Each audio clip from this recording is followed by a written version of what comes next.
Chapter 5, video number 2, factoring polynomials. One of the first things you always, did I say it enough times? Always look for is greatest common factors.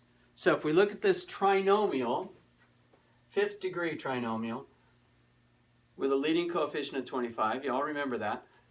I'm looking for first, what do the coefficients have in common? And they have in common a 5. So we're going to factor out a 5. They also have x in common. And it happens to be x to the third, because this is x to the third, to the fourth, and to the fifth.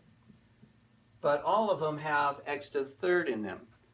And then what we're going to do is we're going to look for the numbers and variables we need to multiply by to get back to the original.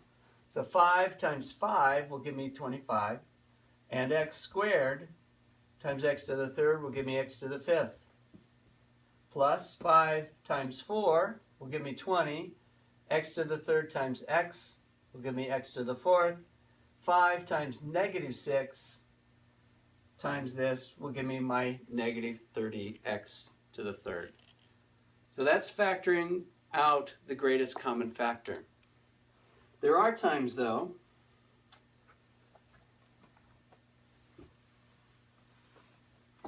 when you have more than 3 variables, or more than 2. And here's a case.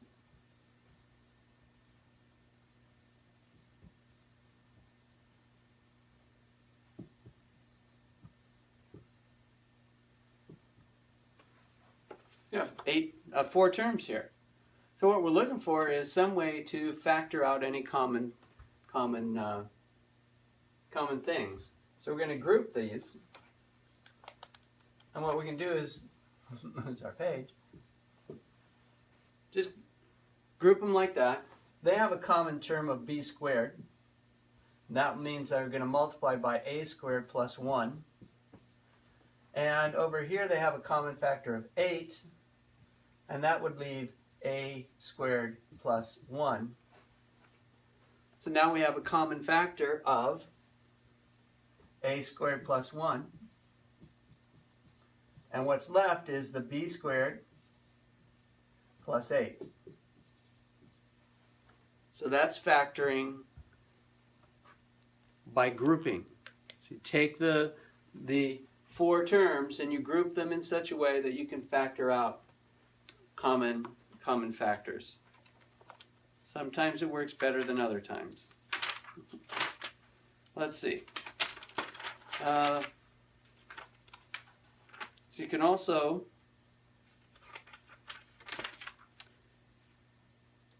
look at factoring trinomials.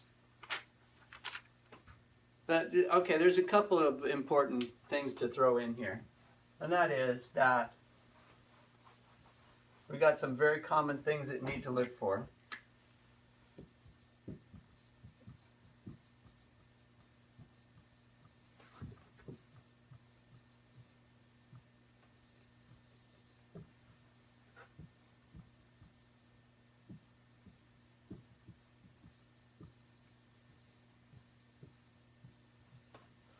Difference of perfect squares and sum of difference of cubes. And these are very common terms that we need to look for, as well as perfect square trinomials.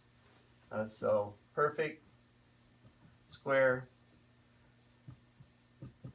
trinomials. So let's take a look at difference of perfect squares and what that means in terms of factoring.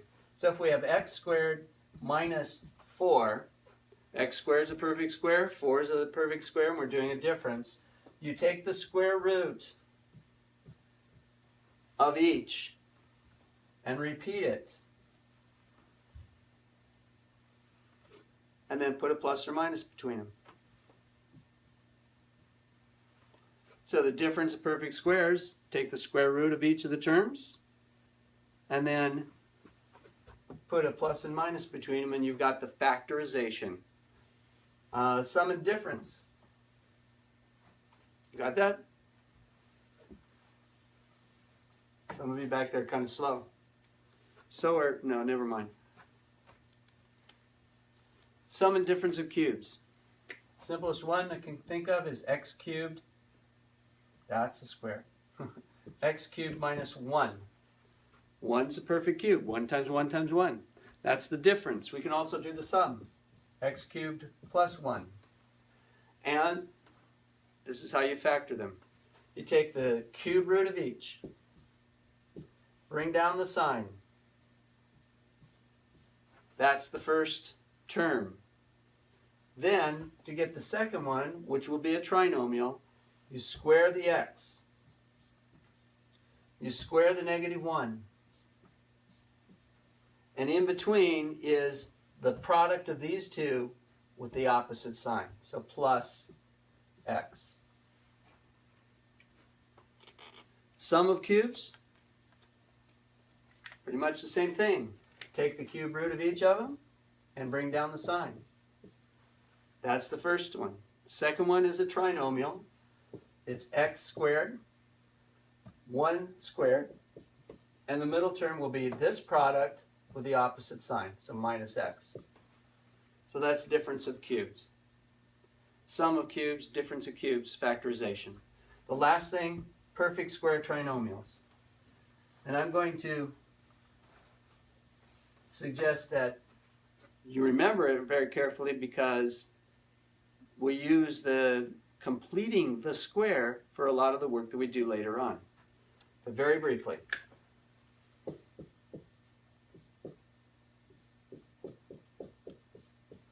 This is considered a perfect square trinomial because if I take the square root of 4 and I double it, I get the middle coefficient, the linear coefficient, quadratic linear coefficient 4.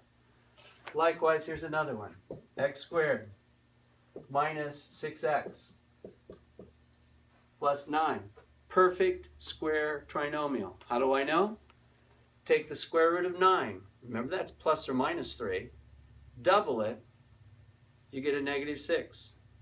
So the negative square root of 9 is negative 3. Doubled is negative 6. Perfect square trinomial. What if you wanted to create a perfect square trinomial?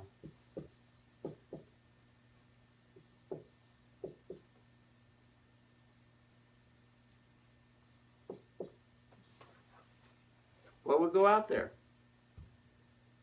Half of 12, square it, 36. Perfect square trinomial. Square root of 36 is 6. 6 times 2 is 12. Perfect square trinomial. Let's see what else there is in this one. So remember, factoring by grouping. Look for these common factorizations. Let's take a look at a problem. See if we can come up with one of these.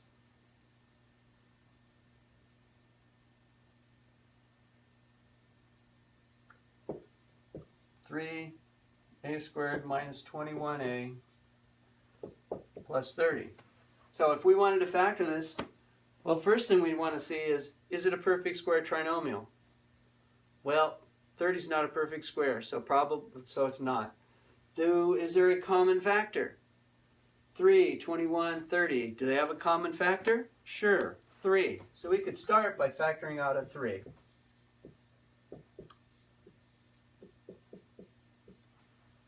So we end up with this trinomial, a squared minus 7a plus 10. 3 is still there, but we don't need it anymore. We've factored it out. What are we looking for if it's factorable? And I've talked about this for many, many, many times. See if you can all say it with me. Although I'm not going to hear you, but so I'll say it out loud. What I'm looking for to see if a trinomial is factorable is factors of 10 that add up to 7. In this case, negative 7. Well, let's see. Factors of 10 are 1 and 10. 1 plus 10 is 11. That doesn't work. Also, 2 and 5. And 2 plus 5 is 7. So for starters, it would look like this.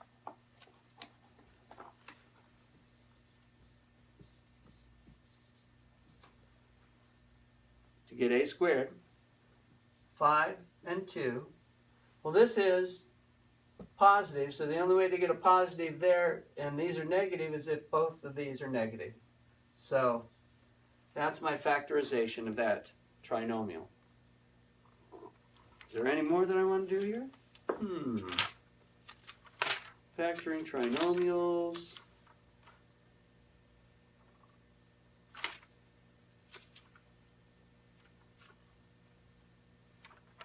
Yeah, let's look at one here. And this will be the last one for this chapter. You can look at special factoring, which, well, actually I just did when I'm talking about those. So let's try this one real quick. So we've got 3x to the 4th plus 2x cubed minus 5x squared. So the first thing we're going to do is factor out what? X squared. So you end up with x squared times 3, terrible 3, 3x squared plus 2x minus 5. And now this is the situation we have to deal with. We need to see whether this can be factored. The way we want to do that is not look for factors of this, but actually factors of this product of negative 5 and 3. But there's something also unique about this, and that is 3 and 5 are what kind of numbers? I can't hear you. Say it louder. Prime numbers. So it's only going to factor in one way. 3x and x and 5 and 1. So 3x times 1x will give you the 3x squared. But we need a 5. We also need a difference of 2. Well, the difference between 3 and 5 is 2, but if I put the 5 here, I end up with 15. So I put the 5 here and the 1 there. That gives me the 3x squared. This gives me the 5 I need there. But it needs to be a positive 2x. So I'm going to make this positive, because that would be a 5x.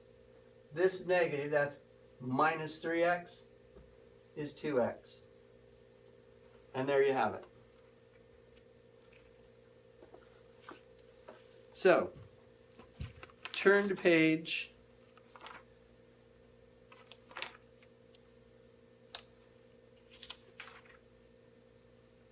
333 and do all the problems on page 30. No, you don't have to do all of them. Just do from, let's see. Do some of the problems from 21 through 51. You pick them, do some of them, do like every, start every 7th problem. So that would be 7, 14, all the way up to 49. Page 333, that'll give you plenty of practice for the final. And now I'm out of here, I'm going home.